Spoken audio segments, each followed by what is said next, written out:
I'm Meredith Richards, and I'm president of the Road Forward, and we bring you these forums. This is our third series of Understanding Government forums.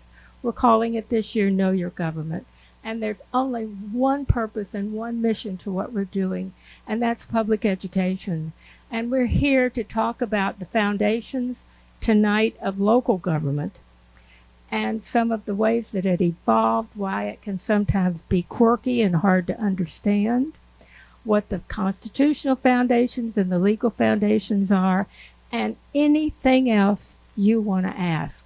Because tonight our speakers are available. They're each going to give a presentation from their expert points of view, and then they're going to be available to you to answer questions. So that's what we're here for. It's to inform, and we have no particular point of view that we are promoting.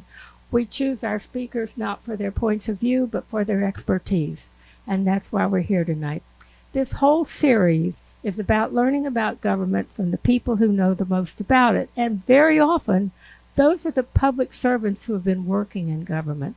So you see that they are among our speakers. We have elected officials among our speakers. We have academics among our speakers. We have people who know about government from the inside. And so that's really what you want to know about government, is how it works and why it works the way it does. So that's what's going to happen tonight. I'm going to introduce you to Sally Thomas.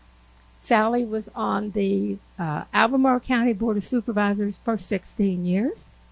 And she worked with Larry Davis, who's one of our speakers, all that time.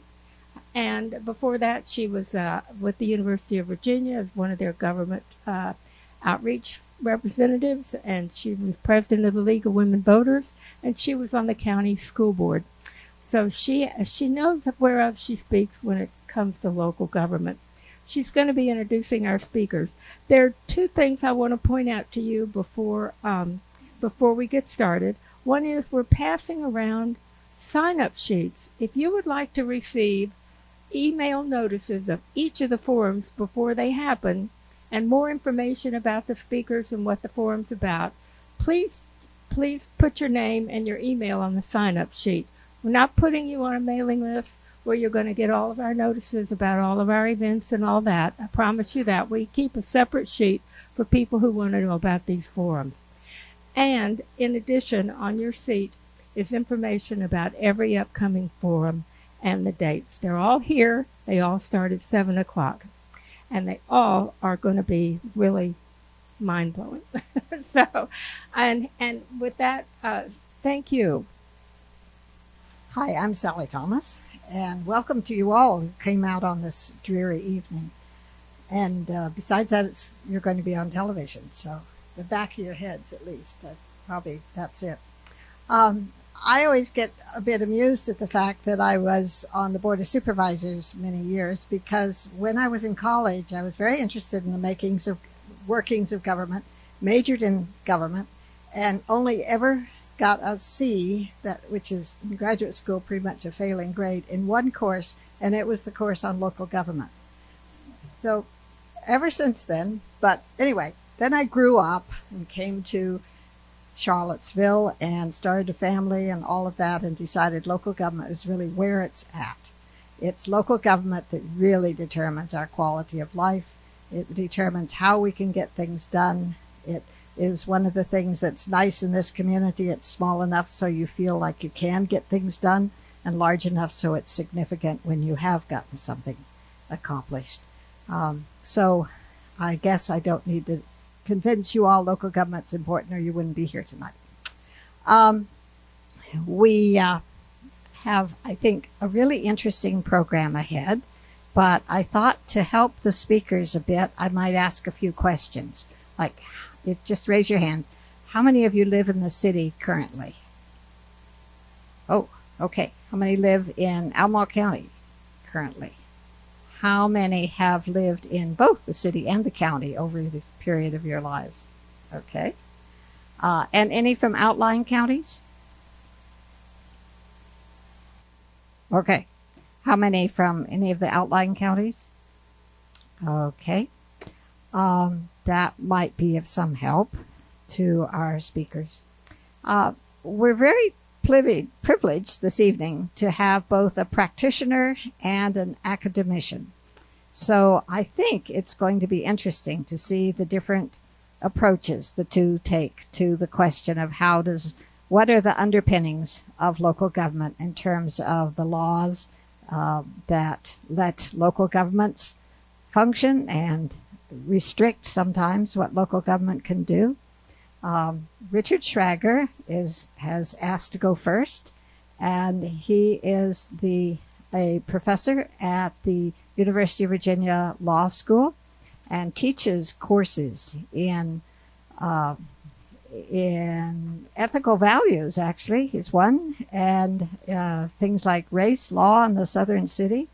But urban law and policy is a recurring course that he teaches, and also he has a popular book that is apparently sold out at the moment, so it must be doing well, but it's called City Power, Urban Governance in a Global Age. And the reviews of this book say that it will change your mind about what local government can and can't do. He asked to go first, and I'll go ahead and introduce the person who will speak second, who's Larry Davis, who was, as Meredith has said, the county attorney when I was on the board, and for 22 years he was Albemarle County's county attorney, and 13 years of service in local governments before that, which means that he was supposed to keep us out of trouble, basically, to give advice upon actions of local governments so that we didn't run counter of any other laws. And sometimes, speaking for myself, sometimes we failed to take his advice and we ended up in court. And Larry became known as the person who got us out of trouble again and again. We once had a case that went all the way to the Federal Court of Appeals, I recall, and set a precedent that deals with cell towers on significant mountains, and it is still an important precedent in Virginia. But so he's had the experience both in the courts and in advising and covering all the different functions of local government that need legal advice. So you can see we've got a wide range of different approaches, I think, to the topic tonight. So I'm going to turn it over to Mr. Schragger. Okay. Thanks for coming out tonight. I appreciate the opportunity to talk to you all. It's great for me to be able to talk to folks in the community about local government. I'm a big proponent. I'm going to just come out to you right now. I wrote a book, as was mentioned, called City Power, and I'm in favor of it. So that's the basic idea. Some people have mixed views of city power. I think that there's obviously nuance to all of those things. If you're interested in more, I'm going to pitch the book to. Can't imagine it's sold out since it's not high on the Amazon list of the things, but it is a good read, I think, for those of you who might be interested in it. Anyway, city power, and let me say, I'll say a little bit about. I think I'll say a little bit about how I conceive of local power. It's in the book as well as just more generally, and then just talk a little bit about a few aspects of local power, namely the constitutional basis or lack thereof for local power, at least in the U.S. Constitution versus state constitutions, something about how our local governments tend to be organized, a little bit about home rule, and then I'll end. I was up at the National League of Cities this morning. They're presenting a set of principles, new principles of home rule for the 21st century. So I can tell you a little bit about that. That's a more general set of principles, but they can be applied across the country. In Virginia, they could be applied as well. I think that's an important rewrite of some of the principles that had been articulated in the 1950s, actually. So this is the first time the National League of Cities is moving forward with a new set of principles for the 21st century. So let me say to start with, I think of city power along two dimensions. One is economic and one is political. But both these things obviously have implications for the way local governments run, what they can do, what their capacities are. When I say economic, I mean their capacity to provide services, to have jobs, to have economic development, to have a tax base. And of course, we saw in the 20th century, but even before that, the rise and decline of the great industrial cities, the rise of Sunbelt cities, the waning fortunes of certain cities, and the rising fortunes of other cities. Those are things that are about the economic strength or power or authority of cities.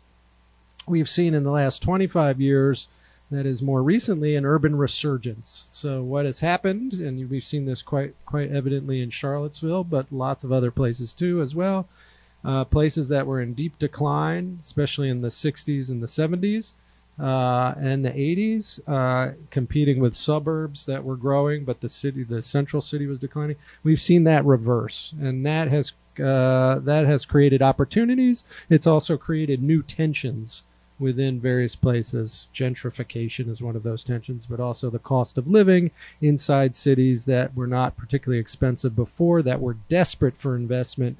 Now there's a ton of investment in those places. And the question is, what kind of capabilities do those places now have? What we're now seeing is inner ring suburbs are in decline when they were not in decline in the 70s and 80s. And so there's been something of a reversal of fortunes between, say, the city and the suburb. And so that's an interesting backdrop against which we can talk about city power. So that's the economic power. Many cities are resurging. They're doing better, but there's still lots of fiscally strapped local governments all across the country, including in Virginia, and they continue to struggle with, say, low tax base or fleeing investment. And we need to keep in mind both those things. The second form of power that I talk about in the book and elsewhere is political power, and that's when we think about, I think there are two aspects to the political power. One is the formal power of the city, what it's capable of doing under state law and under federal law for that matter. That is, what are the things that cities are permitted to do or can take the initiative in doing, and under what circumstances can the state or the federal government override those choices, those local kinds of things. And that's often established by state, to the lesser extent the federal constitution, but mostly about state constitution, but also state statutes. And in Virginia, we have a fairly quite restrictive approach to local power, local political power, and we can talk about that and what that means and how that could be changed if we wanted to change that. The other kind of political power is what I would call informal political power, which is the power of cities to convince other governments to do things in their interest. So lobbying efforts, reaching out to the federal government to help with housing, for example. All kinds of policies at the federal and state level affect the citizens in local governments, and those policies are more or less susceptible to city influence, and that's a form of political influence. For example, in the New Deal, city mayors were pretty influential. They had the ear of the president, FDR, and that created more resources for those cities at a time during the Great Depression and thereafter. So we want to think about both those things. So let me say a little bit about the basis of city power. There is no recognition of cities in the United States Constitution. The United States Constitution only enshrines states. States are the form of dual sovereignty that we have, a national government and then sovereign states. And under that kind of regime, the U.S. Constitution generally doesn't have much to say about city power or city authority. Now, there have been debates about that over historical time. So have been thinkers who've argued that there is an inherent right to local self-government. Certainly, the New England towns thought that this was the appropriate way to think about local power vis-a-vis the state and vis-a-vis the federal government. The idea of local power as an inherent right has drifted away to some degree, but it cycles back every once in a while and reasserts itself. And that's in part because there's a long tradition of local democratic self-rule, and the idea of a local government is that that's where the people are closest to their rulers, and the idea is that they can hold them more accountable than they can a distant federal government or a distant state government. We had sort of a debate in the 19th century between Thomas Cooley and John Dillon, and that's where the Dillon's Rule comes from. I think Larry will say a little bit more, but let me just say preliminarily, John Dillon was a judge and a treatise writer, and he wrote one of the first treatises, not the only one, but one of the first treatises on municipal government. And what he was concerned about a lot was corruption in local governments. That is, local governments giving away the store mainly to railroad interests. So he was concerned about that kind of problem. He was not quite a progressive reformer, but he was a good government reformer of a certain kind at the time. And he was worried about these kinds of giveaways. And so he adopted or articulated what we call the Dillon's Rule. The Dillon's Rule is just named after this gentleman. It's not a Virginian. And he said the only powers of the local government are those that are explicitly granted, and those will be strictly construed by the courts. And that became a kind of rule that many Supreme Courts in the states, not the Supreme Court of the United States, but the Supreme Courts in the states adopted. And that meant that there had to be an affirmative grant of power, and that grant would be interpreted narrowly by the courts. It meant that local governments could not do really anything without authorization. In Virginia, that rule is not in the state constitution. It's part of the Supreme Court doctrine, and so it could be changed. It could be changed by statute, I think. Cooley and Dillon didn't agree in this in this debate. That is, Cooley thought there was an inherent right of self-government. Dillon thought there wasn't, and sort of Dillon won. But that was not really, Dillon's Rule was not really very good for the newly industrializing cities, because it meant they had to go, for anything that they did, they'd have to go back to the state legislature and ask for permission, which was very time consuming and didn't make a lot of sense. And so there were home rule movements that followed, some in the late 19th century, and then again in the mid 20th century. And those movements were designed to embody in state constitutions a power of initiative. That is, that local governments without permission could do stuff. That didn't mean that the state couldn't override them. They still allowed for that, although there were some forms of home rule that protected local governments in certain areas, and there still are in many state constitutions. But it was meant to allow local governments to act without permission. The state could act afterwards if they wanted to.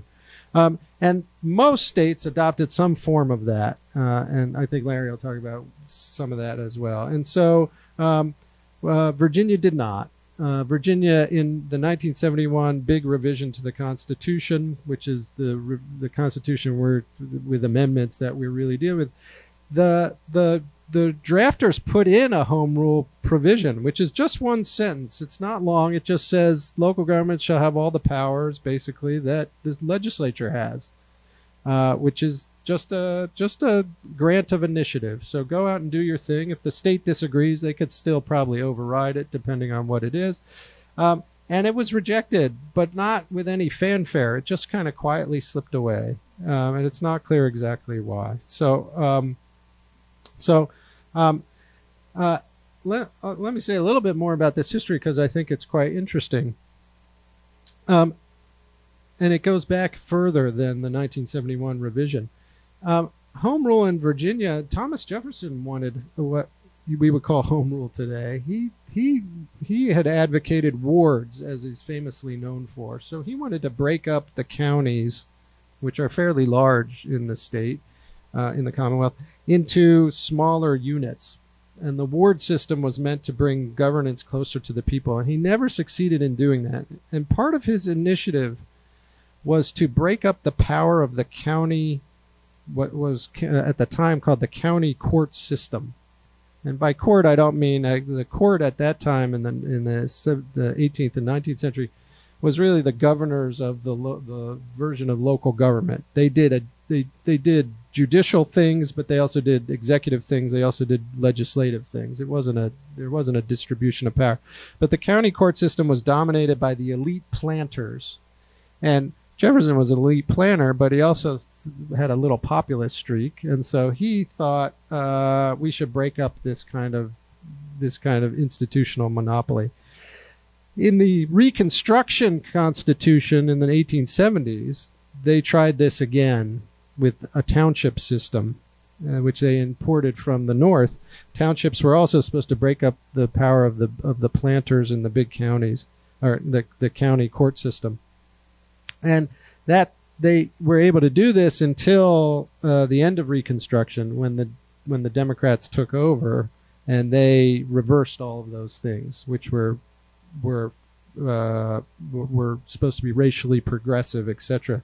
And that was a reaction to the Reconstruction legislature, which had some African Americans in it. And that then African Americans were disenfranchised for the next 100 years or so, at least. So we have this kind of weird home rule history in Virginia, in which Jefferson tried. It was tried again in the Reconstruction Congress. It was tried again in 1971. It's not exactly clear why we don't do this, since many states have done this, at least on the initiative side.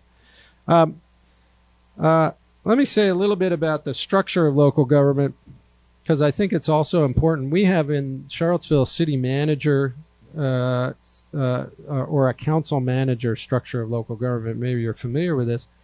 We don't have a directly elected mayor. We don't have a legislative branch, a judicial branch, an executive branch. It's just one kind of board. And one of the reasons for that is this seemed like a model which went throughout the country. We're not the only ones in Virginia to have models like this. It seemed like a model that was amenable to expert administration. And it matched a kind of business-oriented notion that you have a board of directors, and then you have a CEO. The CEO is the city manager. The board of directors is a part-time board. They're not professional politicians necessarily. And they do a range of activities. Again, legislative to some extent, adjudicative, and to some extent executive. But the administration of the city is to a professional administrator. Now, in the big cities, they have city councils and directly elected mayors, and in part, this is more responsive to and more accountable in a way. What you have in lots of medium-sized and smaller cities is divided government. That is, you have a city council that has certain authority, and then you have the city manager who has lots of other authority. And it's actually sometimes hard to figure out who gets to do what. So when we're thinking about what powers cities have, we want to think about a couple of things. One, who's actually exercising decision-making power in the city? Is it the city manager? Is it the city council? Is it the professional bureaucracy? Is it somebody else? And two, we want to ask what powers is the city exercising vis-a-vis the state government? Is it the state or is it the city? And in many cases, we see people at city council saying, you should do this, you should do this, you should do this. And it turns out they can't do any of it because the state is in charge, and the state passes the laws that are being applied. We have lots of examples of that in Charlottesville and across the Commonwealth, for that matter. So those are two forms of kind of two dimensions of local power: who's doing it inside the state, inside the locality, and who's doing it vis-a-vis, say, the state power. There's also federal law that governs localities and the state. That gets complicated. We can talk about things like sanctuary cities and other things if you want, Confederate monuments, all kinds of issues. Maybe we stay away from some of those things, but those are all issues that are about the distribution of power between the city and the state, and in some cases the federal government. So let me say, I'm just going to say a few more words. I want to talk a little bit about, I just came from the National League of Cities this morning. I was up in Washington, and one of the things their membership is concerned about, and it's something that is related to some of the things we're seeing here in Charlottesville and other parts of the Commonwealth. One of the things they're concerned about is state overrides, what we in the law business call preemption of local authority. And they're concerned about that across the country. There are mayors and city councils all over the country who are concerned about this and trying to articulate better principles of home rule for the 21st century in 2020. Again, the last time these principles were developed by what was the forerunner of the National League of Cities was in 1953. And many of them were then adopted, home rule provisions. But there needs to be an update. It's been many, many years. And what we've seen across the country are state legislatures who are taking power away from local governments, even in home rule states. They're doing it quite aggressively across a whole range of issues. And some of that involves threatening local governments with what's called punitive preemption, which is, if you don't do this, we're going to take away all your state funding. If you don't do this, we will have you removed from office. Or if you don't do this, we will impose personal liability on you, an local elected official. This is a crisis in many ways, and I urge you to sort of, as you're reading in the news, you're going to see lots of these issues. They range from localities trying to adopt plastic bag bans and being overridden, to localities trying to regulate scooters or bikes or ride-sharing services and being overridden by the state, trying to adopt anti-discrimination laws and being overridden by the state. There's a whole range of areas in which this is taking place, crossing lots of issues. And so the National League of Cities put together a committee on, I was a member of it, of law professors and other local government officials, to try to start to articulate a new set of principles that would reaffirm the capacity and rights of local governments to govern themselves and to self-govern in ways that are important to them, and also to limit preemption of local laws by states. And this is addressed, the preemption portion of this is addressed to courts, to tell courts to give localities a little bit more leeway, and it's addressed to legislatures as well. And so those principles, again, just today were delivered or developed. There's going to be some kind of event some kind of events going forward to sort of promulgate these. And that's a reaffirmation of a long-standing interest in having local government actually be responsive to the people, available to the people, and really where democracy happens. That's an important thing. As I said, I'm in favor of city power, so that's my message. So look out for those National League of Cities principles. And when we talk about how they might be applied in, say, Virginia, we can do that in the question and answers if we want to do that. Thank you.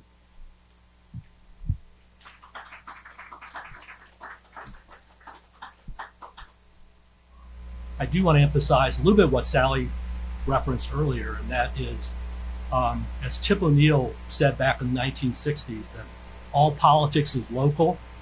What he was talking about was that the issues that affect you or the voters the most on a day-to-day basis are the most important issues to you.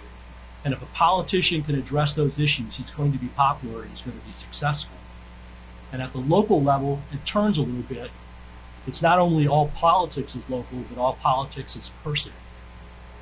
And you see this that in the local government level of government,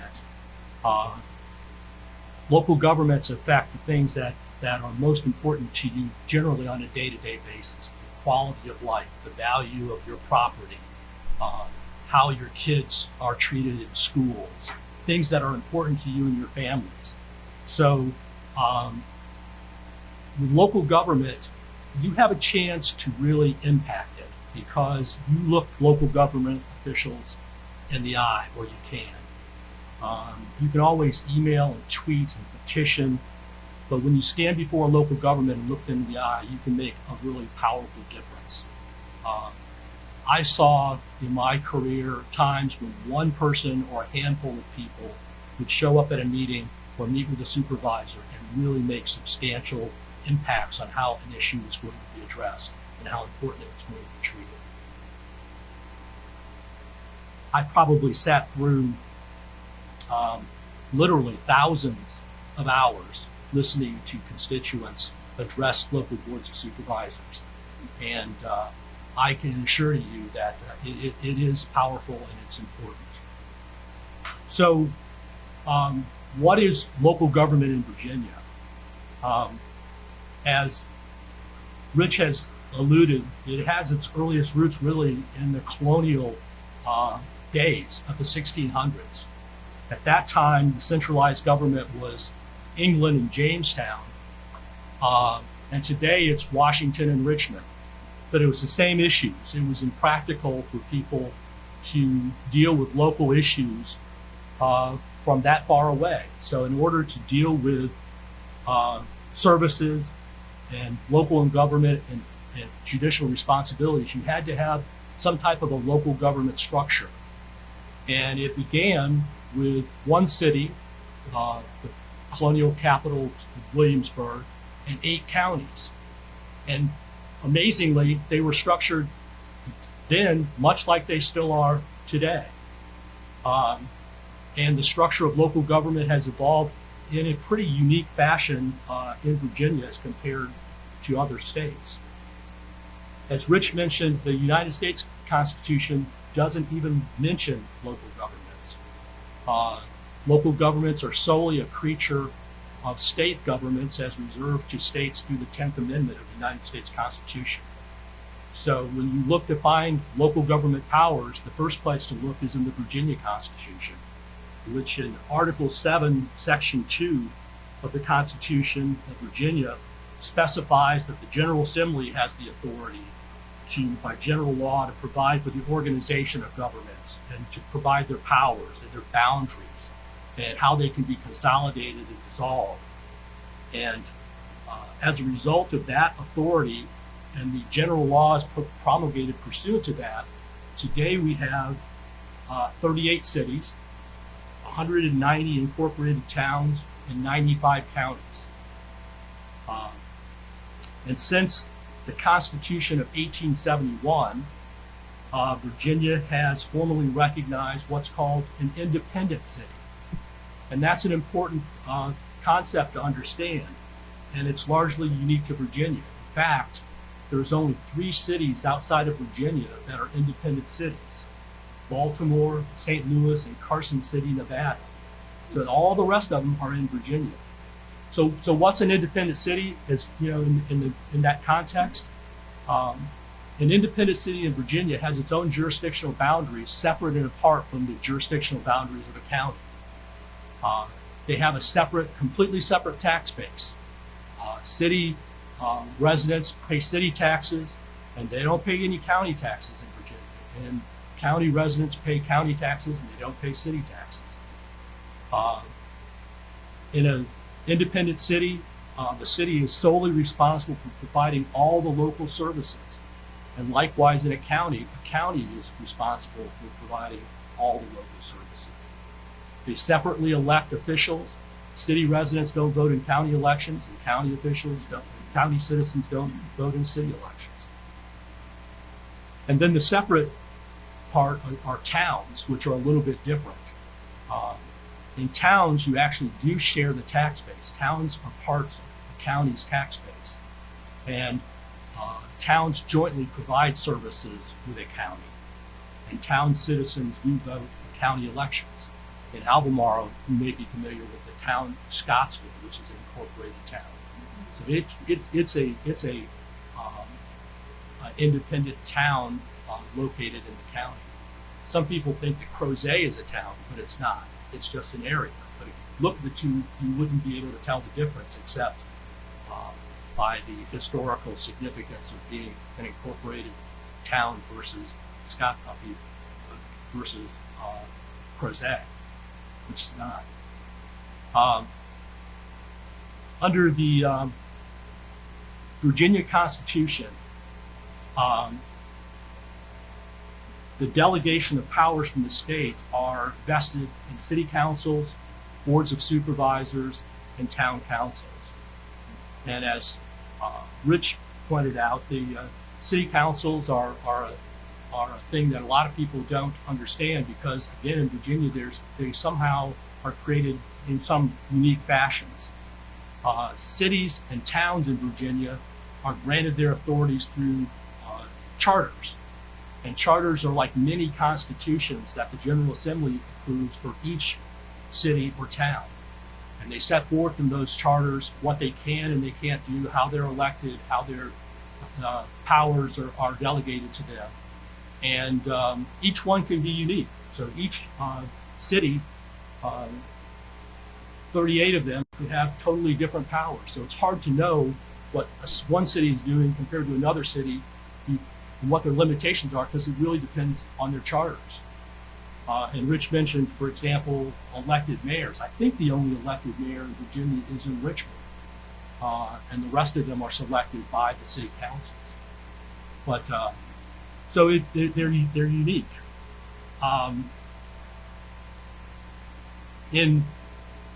For counties and city councils, then, in addition to their charter, they're subject to general law as well. In counties, counties are structured in one of 7 forms of county government. The vast majority of counties are under a traditional form of government, which was set up for rural agrarian government, and it consists of, depending on the size of the type of government, 3 to 11 elected members. And there was no requirement, and there still is no requirement in those counties to have a professional administrator. But now, the vast majority, if not maybe all of them, do have a professional administrator. The other forms of government are more unique, and they exist for basically 5 counties. Albemarle County and Prince William County operate under the county executive form of government. Fairfax under the urban county executive form of government. Henrico under the county manager form of government, and Arlington under the county manager plan of government. The most significant difference in those, and those forms of governments were created in the 1930s in order to deal with localities who wanted to be more progressive local governments. And Albemarle County, by referendum, came under the county executive form of government. And it does require to have a professional administrator, and it set forth some more power for the county executive to deal with the day-to-day administration and operation of government, and gave very great powers to the board of supervisors then to be the policymakers in that type of government. The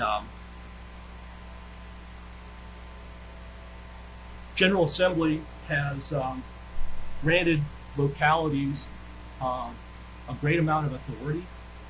By statute, they have the authority to prepare and approve budgets, to levy taxes, to sue and be sued, to construct and maintain public buildings and infrastructure, to approve and enforce zoning and subdivision ordinances, and to plan communities by a comprehensive plan, to approve and enforce ordinances to protect the health, safety, and welfare of residents and property owners as authorized by the state code, to provide social services, and importantly, to fund schools. But as Rich has already referenced, these powers are not unlimited.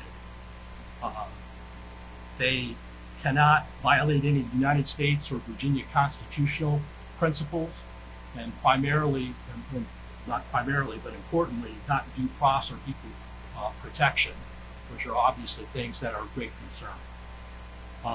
No ordinance can be inconsistent with a general law of the state or of the federal government. Those governments are supreme to local governments, and local laws are preempted by supreme laws. And then finally, local governments are limited by the statutory construction of the Dillon Rule. And as Rich has said, the Dillon Rule is a topic of great concern, and I think it's misunderstood a lot. It's not a state law, as Rich has said. It's a judicial doctrine, and John Forrest Dillon, who wrote the 1868 decision that established the Dillon Rule, was the Chief Justice of the Iowa Supreme Court. And that doctrine at the time was debated, and in the Michigan court, where Judge Cooley wrote an opinion that said there were inherent rights of local government, John Dillon said that was not what he believed.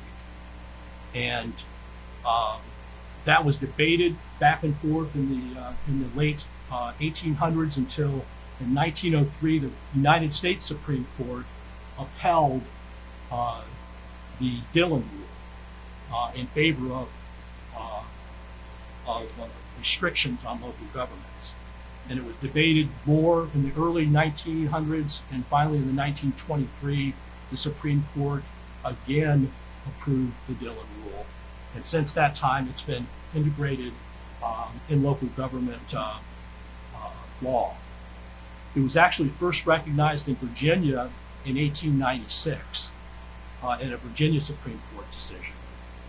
And what it says, in essence, is that localities only have those powers that are expressly given to them by the state legislature, or those powers that are necessarily and fairly implied from that specific grant of power, which creates some ambiguity. And then thirdly, those powers that are essential and indispensable to the existence of government, which again creates a little bit of ambiguity. According to the research that I did, there are now 39 states actually that fall under the Dillon Rule in some form or fashion, and it's to varying degrees. Florida, for example, applies the Dillon Rule to taxation, but doesn't apply it to anything else. The rest of it is a home rule state. Some states apply it to cities and not to counties, and some apply it to other various forms and fashions which are hard to articulate in a general way. And I think 11 states have been granted the home rule that Rich had mentioned, and that's basically the opposite of the Dillon Rule, which is that they have the authority, any authority that's not specifically prohibited by the General Assembly or the legislature in those states. So there are many cases in Virginia, and again, as Rich referred to, under the Dillon Rule, there is developed in those cases where the Dillon Rule is being considered the rule of strict construction. And in Virginia, that has been strongly interpreted by the courts. And what that means is, if there's a reasonable doubt whether or not the power exists, the court is going to rule against the local government. So it puts the local government in a very difficult fight unless the law has been pretty clearly articulated. And even if a power has been granted to the locality, you have to be careful. Some laws that the General Assembly provides authority to local governments. They specify how the power has to be exercised. And even if you have the power to do something, you can't select an alternative method to implement it from what the General Assembly has granted to you. And we sometimes get into trouble with that, especially in land use areas where we want to be innovative. And then finally, if something is not specified, the implementation is not specified, the county or city still has to implement it in a way that's deemed to be reasonable by the court. If you implement an authority in an arbitrary fashion, the court is going to strike it down. So the Dillon Rule, definitely defines the power of local governments in Virginia, but I would argue that for the most part, it's not that limiting on local governments because Virginia has delegated large areas of authority to local governments and a lot of discretion in a lot of areas. There are some problem areas that I'll talk about briefly, but generally, I think where the Dillon Rule causes problems for local governments is for new or emerging issues. And literally every year, for the last 35 years that I've been following the General Assembly, there are hundreds of bills that are presented to the General Assembly every year asking for either new authority or new ways to implement existing authority. So it's still an issue. In a particular area where the Dillon Rule affects local governments, and having served on a lot of boards that have to deal with taxation issues, it's particularly limiting in Virginia on taxation. Cities and counties are both limited by the Dillon Rule as to how they can tax and raise revenue, and counties even more so than cities are. Citizens often complain about taxes, and I would submit that Virginia localities are stuck right now with an antiquated tax system that's really based on an agrarian society that we've long passed by. So the basic authority for Virginia is to tax property. Localities have no authority to impose a local income tax. And that makes it very difficult to raise revenue. And then the property taxes that localities can impose are prescribed very specifically by the General Assembly as to how you do it, how you assess it, who you can assess it on. And between that and the constitutional restrictions, there's very little latitude in how localities can impose real property taxes. So the other area where there's taxation that has some significant revenue, but no revenue is as significant for local government as the property tax. Cities can impose what are called excise taxes on lodging, meals, admissions, and cigarettes. And there's no restrictions on cities as to how much they can tax in those areas. Counties, on the other hand, are restricted from exercising tax, from implementing excise taxes. Albemarle and most counties have a 5% cap on the transient occupancy tax on hotels, a 4% cap on meals tax that you can only implement after you hold a referendum, and have no authority to put taxes on admissions or cigarette taxes. So you're basically stuck with taxes like personal property and deed-poll on businesses that are not popular. They're difficult to administer, and still they're necessary revenue that a county has to have in order to provide adequate services. And there has been no alternative taxing authority granted in Virginia that I can remember of any significance other than these taxes. Now there is some hope. I mean, I think in this General Assembly, after a lot of work over the number of years, the General Assembly is considering granting counties somewhat equal taxing authority to cities on these excise taxes. So they may be able to tax cigarettes and transient lodging without caps and meals without caps. But that's working its way through the General Assembly. That would be significant, but not. It's really not deviating much from the Dillon Rule. It's still the Dillon Rule. John Dillon, he didn't trust local governments, and I think that's the basis of the Dillon Rule. And I think that it still exists today at the state level. I think there is a distrust of local governments. It's hard to overcome. And, there's some benefits to the Dillon Rule, certainly, especially in some areas of law. It's good to have consistency between localities on taxes and things of that nature. But the question is whether or not those benefits are a good trade-off for localities otherwise being able to address their local needs and their local problems in a way that would be more innovative and fair to the locality.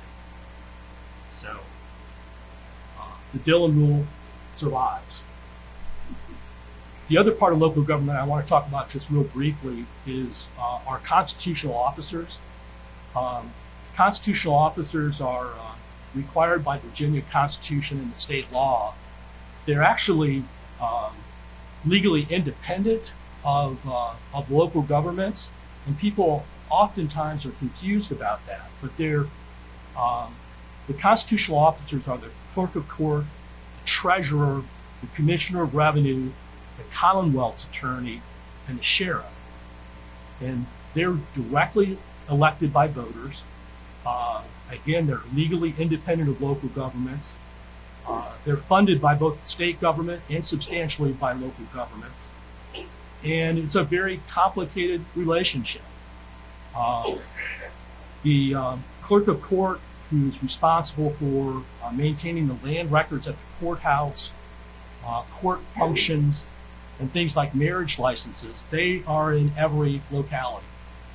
A treasurer who collects taxes and other funds that are received by a locality and disperses those funds exist, I think, in every city in all but 4 counties. The commissioner of revenue, whose job is to assess taxes and issue tax bills, again exists, I think, in all cities and in all but 4 counties. The Commonwealth's attorney, who prosecutes state and local laws, exists in all localities. And the sheriff, who is generally has law enforcement, court security, and jail responsibility, exists in all counties. But sometimes the powers of those sheriffs are different in different counties and localities. For example, in all cities and in 9 counties, there are police departments. And in localities with police departments, the sheriff doesn't have primary law enforcement responsibility. The police departments do under a police chief, which are appointed by a city council or locally appointed by counties, or by city managers. And sheriffs in many, not most localities now, aren't responsible for jails unless you have a local jail, because they're run by professional administrators, generally under an authority. So Albemarle County, which I mentioned earlier on the county executive form of government, it does not have a treasurer or commissioner of revenue. Under the county executive form of government, you have a finance director who is appointed by the local board of supervisors. In my opinion, that's a superior form of local government. It allows greater coordination between those functions, which are intricately related, and it allows the county to administer taxes and land records, I think, more efficiently. Also in Albemarle County, we have a police department, so the sheriff is not responsible for law enforcement. The county created the police department in 1984 at a time when you could do that without a referendum. Since then, it now requires a referendum to create a police department. So that's the framework of of the local government officers. The other piece I want to mention real briefly are what are called regional or special governments. And those are very important. Again, by the Virginia Constitution and state law, there is the authority for local governments, local city councils and board of supervisors, to form authorities to provide certain specific functions. And in this locality in particular, we've done that mostly on a regional basis. So you overcome some of the problems of an independent city and independent county by providing those services which make sense on a regional basis by creating an authority, which is a special form of government. Here we do a vast number of things by either authorities, which are separate legal entities, or by joint exercises of powers. The jail, the juvenile detention facility, the solid waste authority, the water and sewer authority, the library, the airport, and the planning district commission are all special governments that we've created and do so at a high level of cooperation between the city and county. There's also joint exercises of powers. For example, the Emergency Communications Center, which provides dispatch for the city and the county and the university. That is a joint exercise of powers that's between the city and the county. The Convention and Visitors Bureau is also jointly run by the city and the county. So there's a lot of areas where the county and the city have made great decisions to provide these things regionally by creating special authorities.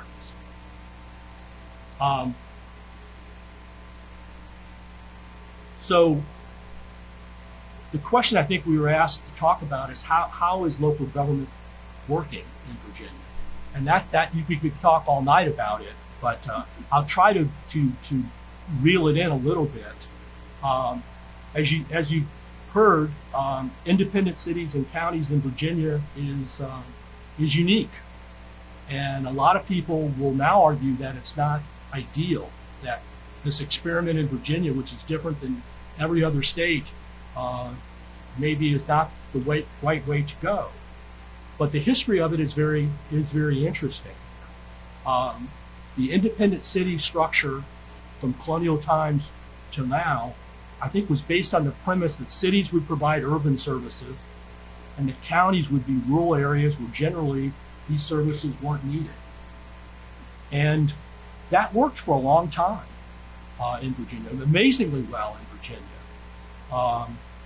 Up until the 1950s, it was working.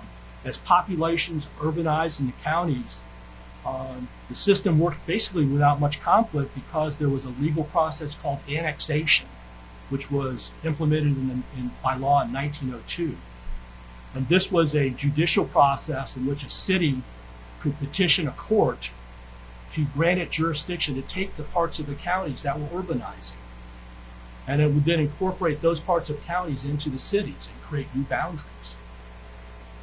And at that time, in the early 1900s, counties were rural, and they mostly did not want to provide services. They didn't want to have zoning ordinances, or parks, or libraries, or water and sewer lines, and other public facilities. And counties did not fight annexations up to the 1950s. But that started to change as the dynamics of the localities started to change. As counties began to grow and to urbanize, and cars became a big part of the dynamic, counties began providing urban services to the suburbs. And they provided them at much cheaper tax rates than what cities were providing those urban services. So citizens all of a sudden in those suburban counties didn't want to be annexed any longer. The same dynamic that was happening when urbanizing the counties, there was, and I think Rich is kind of talking this, and his book talks about this, cities were beginning to have increased density and declining wealth, and started having urban problems. So they needed to grow because they needed more people and they needed a larger tax base in order to survive. So all of a sudden there was a conflict. And in the 1950s, annexation wars started in Virginia, mostly in Fairfax versus Alexandria and Falls Church, and in Richmond versus Chesterfield County and Henrico County. And it spread in the 50s to the 70s. In Tidewater, there were a lot of large agricultural counties that were afraid they were going to get eaten up by annexation. And these are counties which you don't even know about because they don't exist anymore, because in 1952, to fight off annexation wars, Elizabeth City County merged with other localities to become the city of Hampton. Princess Anne County merged with other small municipalities to become the city of Virginia Beach. Norfolk County merged with other municipalities and became the city of Chesapeake. Nansemond and Suffolk County became the city of Suffolk. And Newport News was created from Warwick County. So all of a sudden you had these 5 really large rural cities in Tidewater. And it was created just because they didn't want to face the annexation wars that were being seen in Richmond and Northern Virginia. So annexation through the 50s and 60s was problematic planning. It was problematic to make governments making investment in infrastructure. It was expensive, it was divisive, problematic to good government, and was competing cities and counties against each other and stopping from anyone from having cooperation. So the state legislature looked at this issue in 1971 and decided in 1970 and decided to create commissions to study it. And they created the Stewart Commission and the Mickey Commission. And they imposed a moratorium in 1971 that lasted for 9 years. And then they rewrote the law, and all of a sudden there were a bunch of counties, because of density, that were granted immunity from annexation. The state committed to providing more money to localities for law enforcement, particularly cities, and they thought that that was going to solve annexation.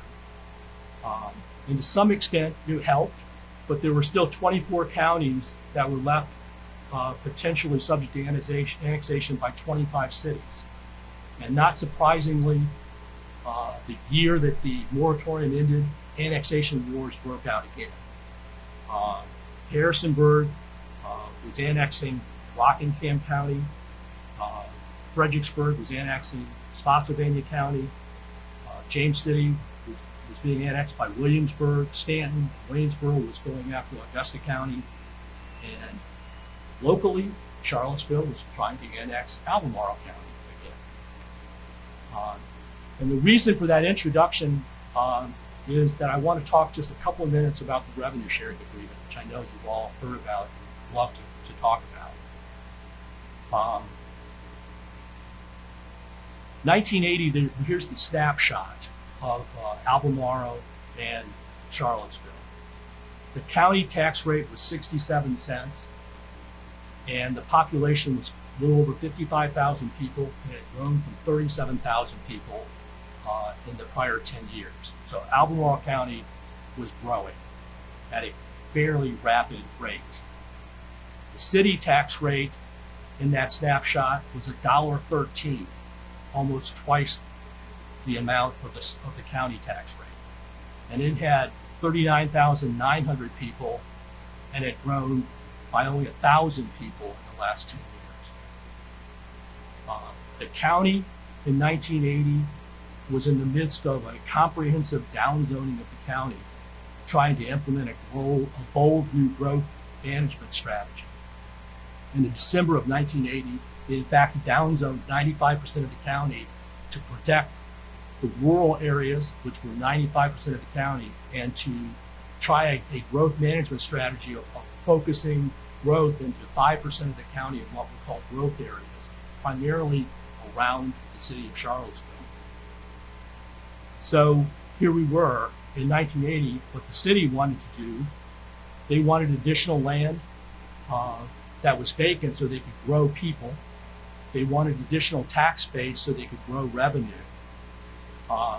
They said that they wanted to provide more low and moderate housing options for its residents, and they wanted better planning, which I find kind of ironic today, of the entrances into the city.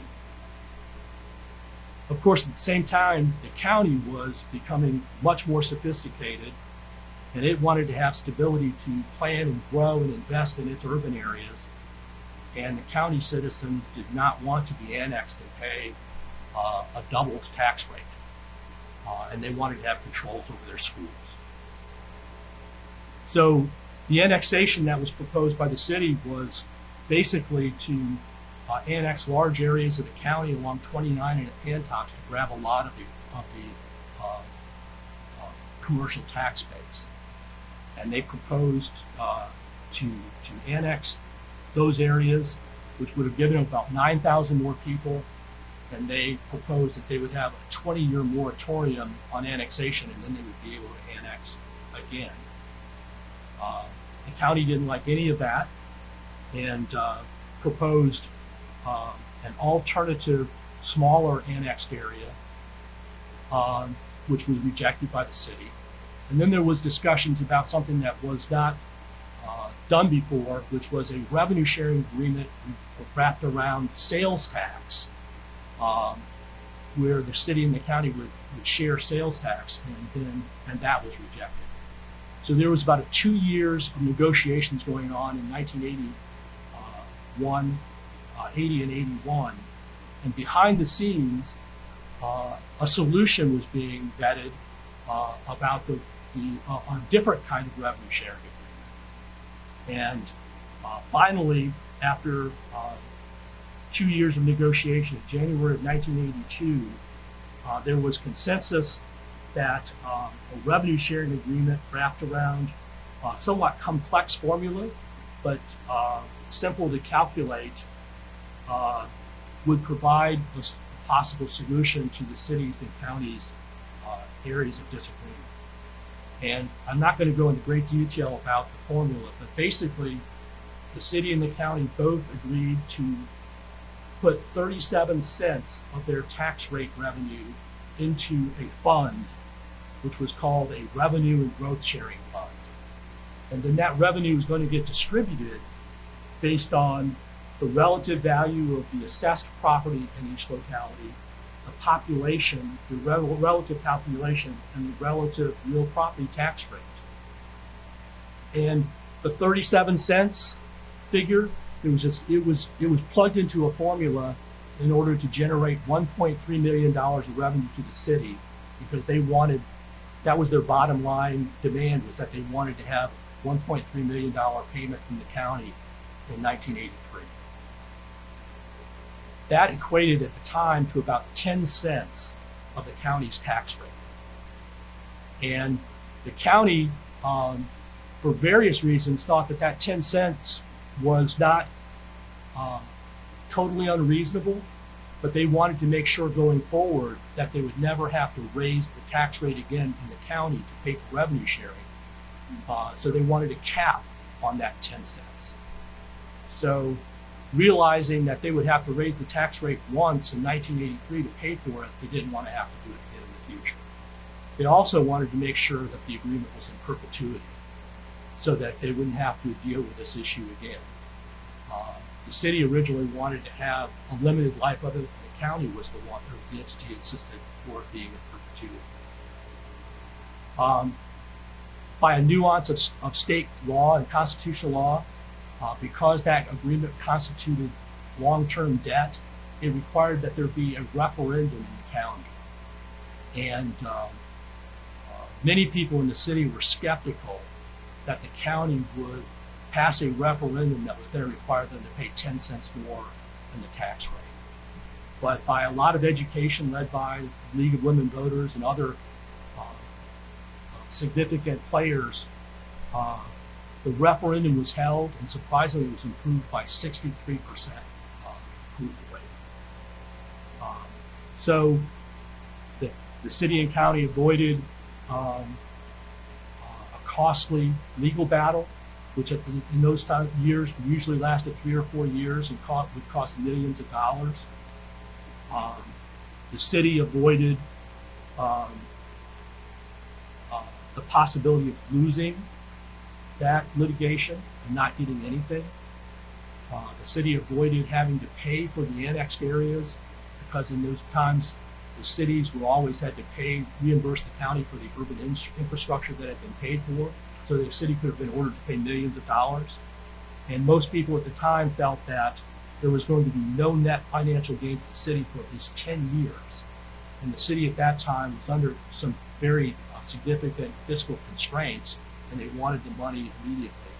And the disagreement would provide from the first year over $1.3 million and more each year thereafter. The county got no annexation, and they preserved their tax base, which was important, because if they had lost the area that the city had wanted, they would have had to have raised the tax rate 29 cents to make up for the lost revenue from that area. They got no future annexations, so they could plan their locality and plan their infrastructure. They avoided the legal fight, which many thought that the county would lose, because the system was stacked against the counties at that time.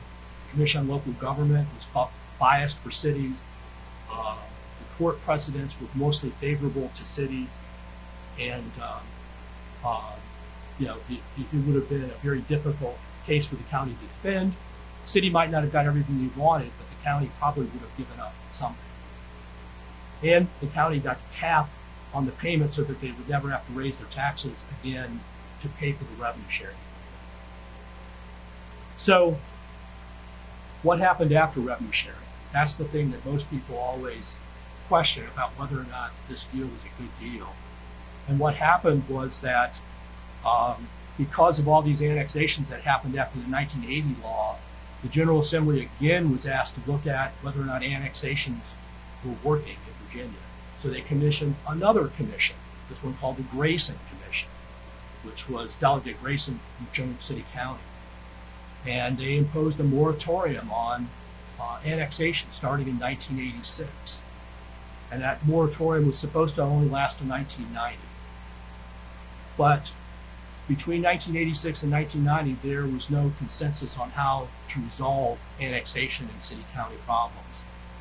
And there was a different political dynamic going on at the same time as well. By 1986, there really were only 8 cities that, in an impractical manner, could annex county land. 2 of those were Newport News and Suffolk, which were large rural cities. So they really didn't have a lot of pressure to grab land. The others were small urban cities: Bristol, Galax, Norton, South Boston, Clifton Forge, and Bedford. Very small cities that didn't have a lot of political clout, quite honestly. So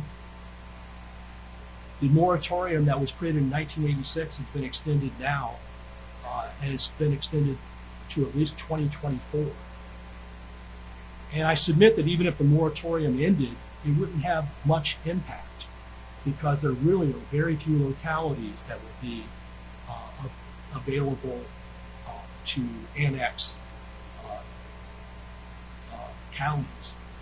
Under the 1980 compromise legislation, counties like Albemarle would be immune, but the northern Virginia localities were immune based on population density. So if the moratorium ended, counties would apply for immunity. Some could become cities, and very few localities would be able to annex. So we're here after all these years still with the antiquated annexation system that probably doesn't work, but may not be important anymore. And it won't be important unless and until cities fail or independent cities fail.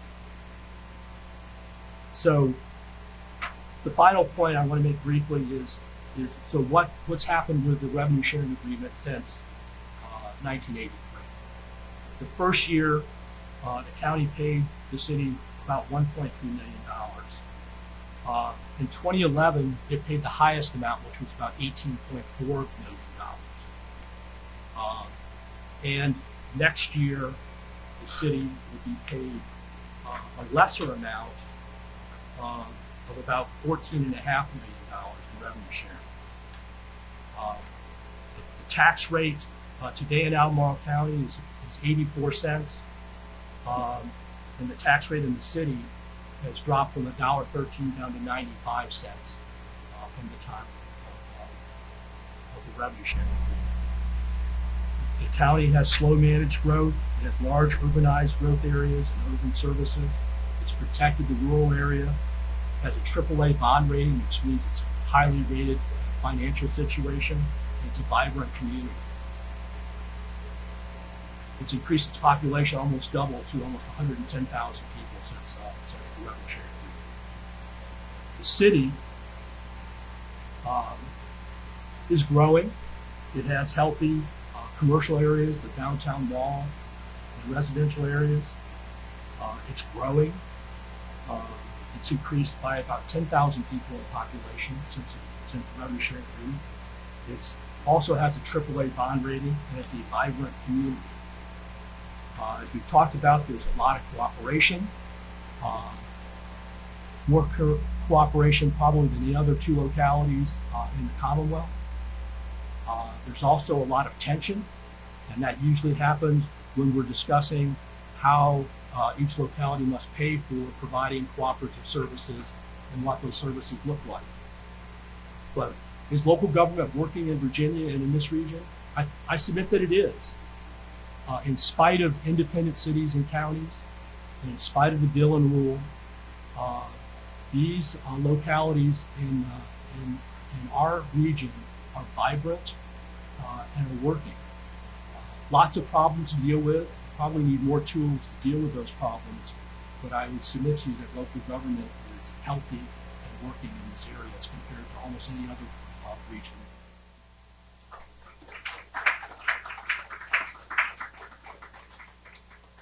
I think we can have some questions from the audience. I'd like to make two comments, though, if I may. One is I was around when these annexation battles were taking place, and I think it's almost impossible to imagine today. I mean, we think that city, county are not getting along very well together, and silly things happen, like can we bike or do we have to walk around the Ragged Mountain Reservoir? And so there's a court case about that right now. But it is almost impossible to imagine the amount of fear and hatred there was between the city and the county. If you've ever wondered why Western Albemarle High School is way out past Crozet, it's because of annexation fears. There was a fear that if you put a high school any closer to Charlottesville, Charlottesville would gobble it up at the next annexation. And they certainly would have taken Albemarle High School. If there was something being done that didn't make any sense in those days, if you scratched the surface, you would find it was because of annexation fears. I chaired a city-county cooperation study committee that actually came up with the revenue sharing basic research. But we were accused of being on a witch hunt just simply by sitting around and talking together. So it's when you think about whether things are better today than they were in the good old days, I'm very calm about any little problems about Ragged Mountain Reservoir because things could be a whole lot worse. But let's have some questions from the audience. There were lots of hands that popped up, so I'll start here and sort of go that direction. So.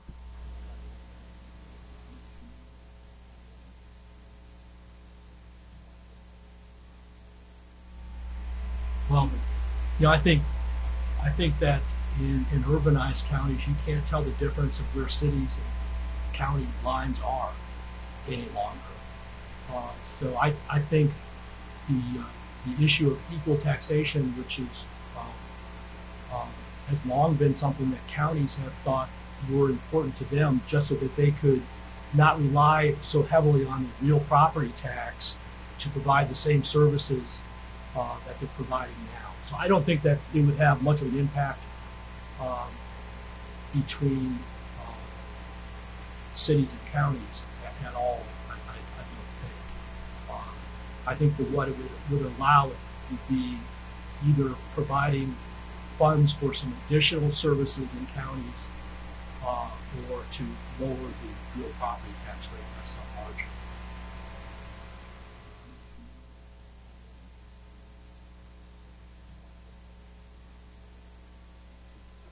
I think we're in a huge transition, obviously, and so bricks and mortar is a problem, especially with in lots more places in areas of New York City, which is a thriving city. They're just vacant, lots of vacant storefronts.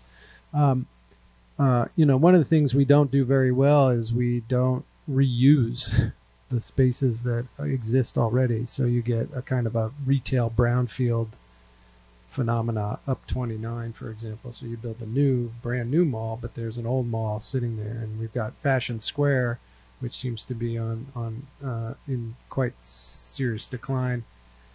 So I think this is not unique again to the Charlottesville Albemarle area, and I'm not sure there's a direct answer for locals to do, except I think through your land use planning processes, through the local land use planning processes, you can be more attentive to that, to the reuse needs, and whether you need yet another strip mall. But local governments, as Larry indicates, local governments tend to operate in a fiscally constrained environment based on the property tax, and those commercial ratables are desirable, so it's hard to say no to them, and so you get kind of overbuilding in certain ways. I think there's a couple of dynamic things that are going on. I think one that Rich mentioned earlier in his remarks is that cities are beginning to be revitalized, and probably to some extent to the detriment of the suburban rings. And in this locality, Albemarle County is the suburban ring. So we're kind of going through that phase that the city went through some time ago, where they had trouble maintaining their infrastructure and their business community because it was of the urban trends. It was in decline, and now it's being built back up, and the county was being benefited by suburbia. So we built the suburban ring. I think the good news is for Albemarle County, and we're pretty unique in this regard, is that the growth management strategies that the board put in place in 1980 really has, in the long term, a very restrictive control over sprawl. You look at a lot of counties across Virginia, and the sprawl is ridiculous. In Albemarle County, we basically have 5% of the land mass where you can have urban development. So even though we have declining areas in the Fashion Square Mall and Albemarle Square where there's vacant storefronts, at some point in time, those are going to redevelop because you can't sprawl further down 29, and you can't sprawl further in Antiques. So through that good growth management strategy, it may take a little bit of time, but it will become vibrant again in those corridors if we provide good government and continue to grow at a reasonable rate. There will be a return to those areas. I think you'll have another session on planning, where planners could probably talk. I always fashion myself as a planner after sitting through all these meetings for years and years. I think what you're seeing in localities in the Northern Virginia area and in the Richmond area, where a lot of these malls that become unproductive, they're being redeveloped now with mixed-use developments, and that's a mix of commercial and housing. And a lot of that potentially is affordable housing, because it's going to be dense, and it's going to be near public transportation, and major thoroughfares where you really need to have those affordable housing developments. In counties, that's, affordable housing is sometimes rural housing, and that's not the most efficient way to provide affordable housing. So they usually cluster in cities where there's better transportation, quicker access to jobs, and things of that nature. I think that these suburban redevelopments would be very easily catered to that type of need.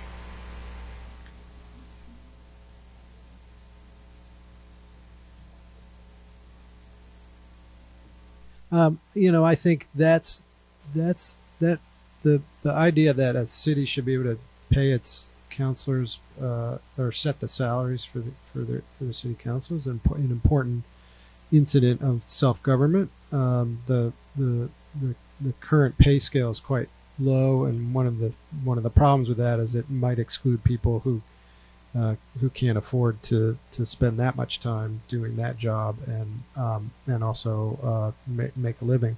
So I think that there's some important distributional consequences of that. As between the city manager and the city council, I think you're right that this moves you a little bit more in the direction of the city councilors having some, especially the staff or adding staff, some expertise, so they're not beholden quite as much to the city manager and the staff within that. There's still these issues with our city councilors allowed to talk to particular staff members because there's a question about the lines of authority and who one responds to. And in good board governance, you don't actually want the board members going down to the line staff. Let's say if you're on a board for, say, a nonprofit or something, you want them mostly to speak through the CEO or the chief executive officer. I'm not sure that's the right attitude in terms of the way city council works. The city council is different from a nonprofit board, and so a different model is needed. And in fact, we have, again, lots of large cities have say strong mayor systems, directly elected mayor, city council. There are professionals that are there's a CFO of the city or various other administrators. There's a bureaucracy just like in any other a professional bureaucracy. So I'm not a great fan of the council manager structure for some of the reasons I've articulated. The salary issue and the staff issue is kind of a hybrid effort for the council to kind of get some power back from the city manager, but I'm not sure it's going to be a dramatic change because I think the lines of authority still go through the city manager. My only comment on that is that under the Virginia structure of government,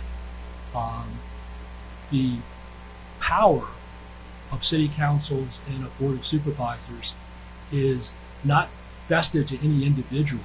It's vested to the body. And individual city council members and individual board members, they have no power. It requires an action of the entire council or board to take an action.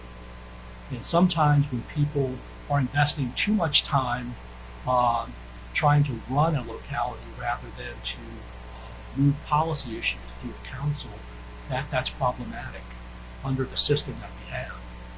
So I think we're in a time where full-time legislatures and local governing bodies are kind of in conflict with the system right now. And it needs to be worked out. I mean, I'm not saying whether it's better or worse, it's just a conflict that's existing under the structure of local government in Virginia. It wasn't envisioned that counties would be run by full-time legislators or cities for that matter. It was based on a rural system where there were going to be part-time legislators, and they would meet oftentimes in the early days once a month. I looked at minutes in Albemarle County back in the 30s and 40s, and they would meet once a month, and that was to pay bills. So the nature of local government is changing, and whether or not it needs to change more to address an urbanizing modern society is for others, for rich to deal with. But that's my observation.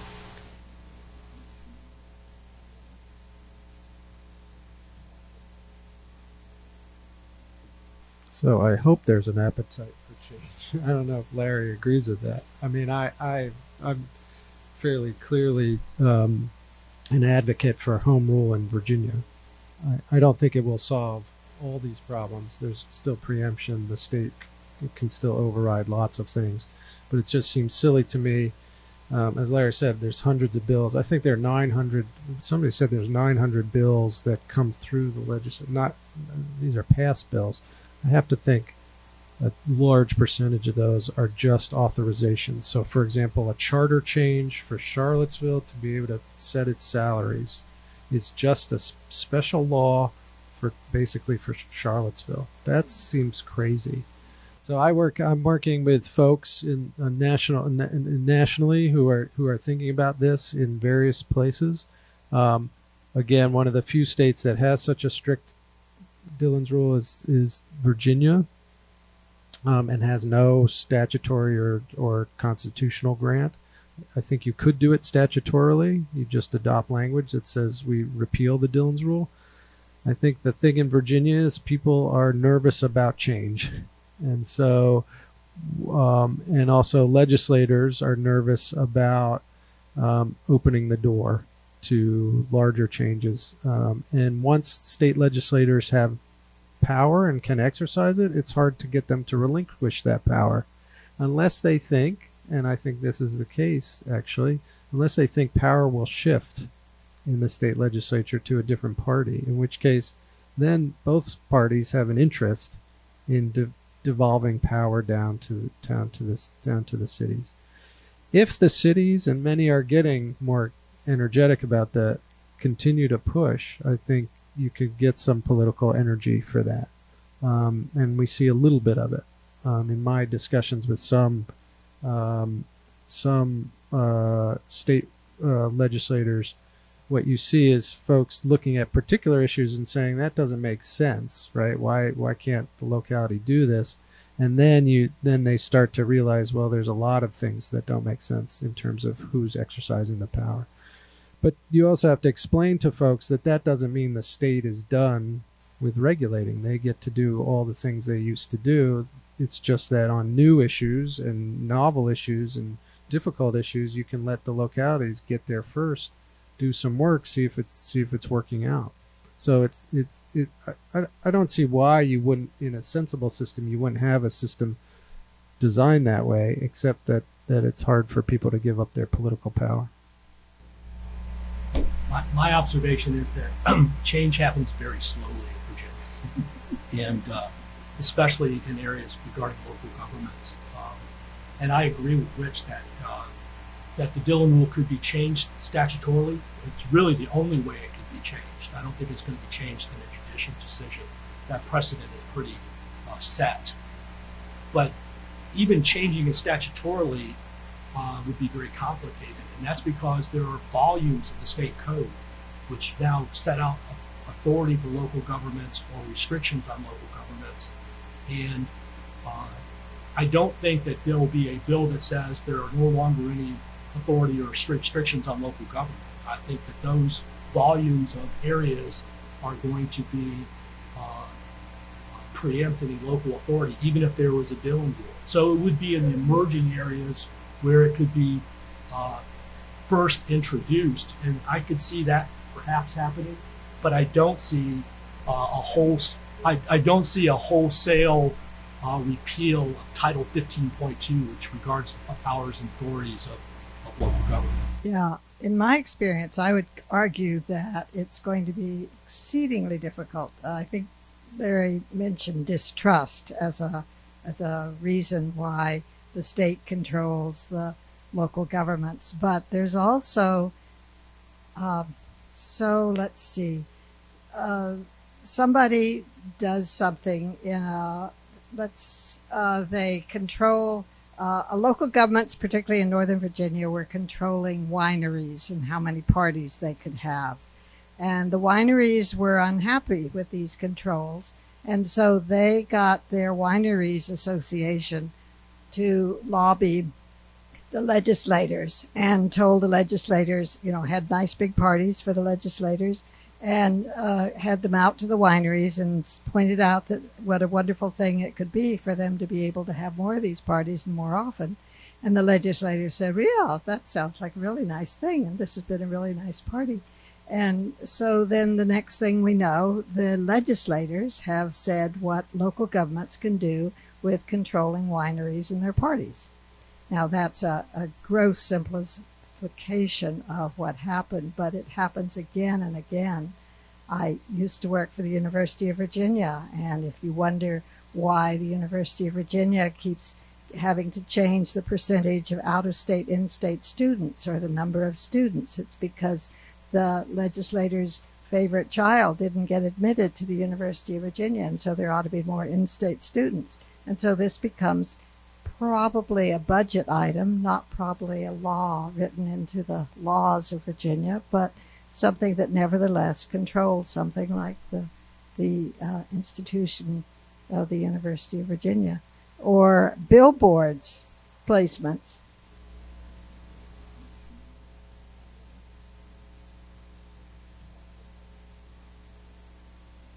I mean, one of the issues, obviously, with universities all over the country is, do they pay taxes?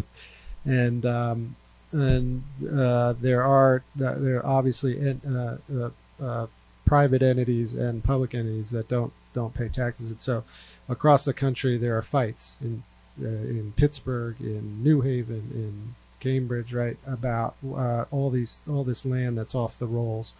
UVA has a fair amount of land in its foundation, and they do pay taxes until it goes into use. So there's still significant amount of money that is taken off the rolls for the county and the city, more in the county. Obviously, there's then a question about what the university contributes, and it obviously does in various ways. Obviously, it's the core of the economy in this central region, as it is in lots of places where there's a big university in a small, say, a smallish college town. So I agree with you. I think so. I think there are three governments here, and then the state government. And one of the things that the university has been trying to do is create better relations with the city. Those relations have frayed, and that's again not unlike other universities and their cities. I don't see as big a difference between that and other private entities that are dominant economically.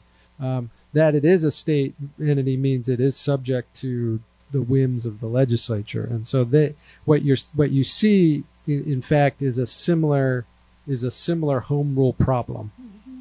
So there's a home rule problem for the University of Virginia vis-a-vis the state, and there's a home rule problem for Charlottesville and Albemarle vis-a-vis the state. And in both cases, so for example, can we pay a living wage? No, you don't have the this is a Dillon Rule state. Sorry, we haven't authorized you. And so that afflicts the university as much as it afflicts the city.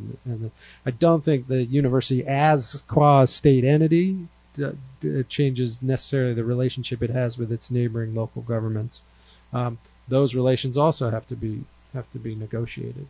And you're right. It's the 900-pound gorilla. What they're doing. I would say that in this locality, we're actually in better shape than most localities that deal with similar relationships. In the mid-1980s, I think a unique agreement in Virginia was entered into between the city and county and the university, which we call the three-party agreement. And that agreement actually called for cooperation and information sharing between the three entities in several different areas, primarily with land use decisions that technically UVA was not subject to land use controls in the city or county, or the portions that are in those localities.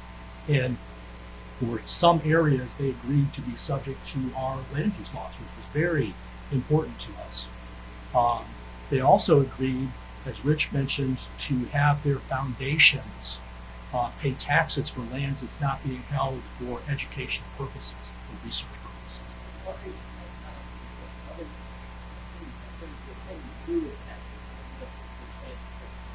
No, they in Albemarle they are paying the full rate of the University Foundation is, and that's very significant for the amount of land that they hold in certain areas of the county.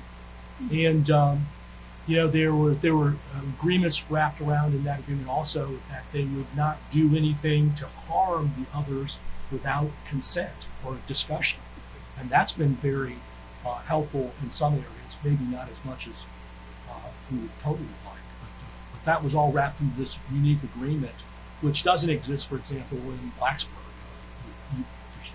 or in Williamsburg with the research parks in the county. That zoning application was put in by UVA under the foundation. Very controversial. It was one of Sally's first big decisions in the 1990s was whether or not to approve the research program 29. For that very reason, it was creating a large commercial use that was going to be controlled by powers that we couldn't control. I think we're reaching the end of the evening. We have brought up this evening issues that I hope will entice you all to come to all the other sessions. I mean, obviously land use, there's an entire session on that. Criminal justice, there's an entire session on that.